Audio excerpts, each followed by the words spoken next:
Struggling to find where to add your X profile in Xero? I don't blame you. It's one of those settings that feels like it should be obvious, but it's actually tucked away in a place you might not think to look. I'm going to show you exactly where it is, and I promise you'll have it done in under a minute. First, let me give you the quick roadmap. You'll log into Xero, then we're going to navigate through the accounting settings to the organization details page.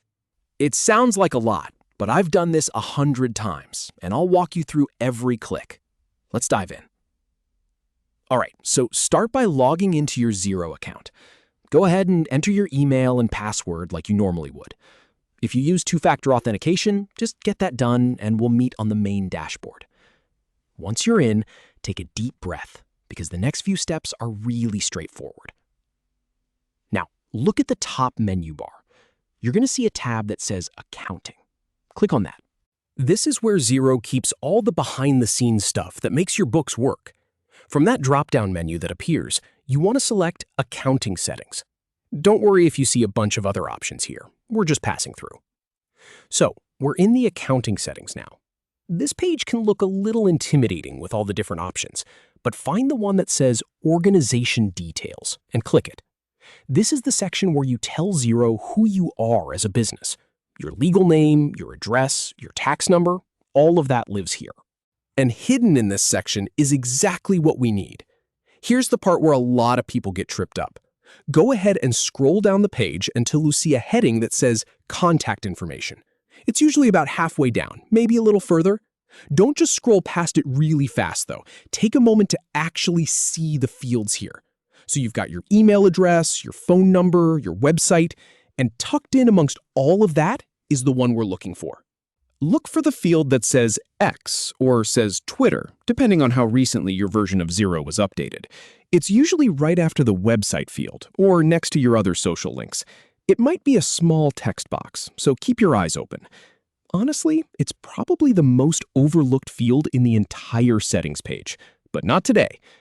Now, here's where you actually enter your X profile. You've got two options here. You can either paste in the full URL to your profile, something like x.com/yourbusinessname. That works perfectly fine. Or if you want to keep it cleaner, you can just enter your handle without the full URL, just the @ symbol and then your username. Xero is smart enough to know what to do with it. Either way is correct, so go with whichever feels more natural to you. Before you click away, take a second to double check what you typed. Make sure there are no typos, no extra spaces, no weird characters. Because if you accidentally add a random letter in there, nobody is going to be able to find you. This is your business's official social media presence we're talking about, so let's make sure it's right. All right, now for the grand finale. Scroll all the way down to the bottom of the page and click the big green Save button.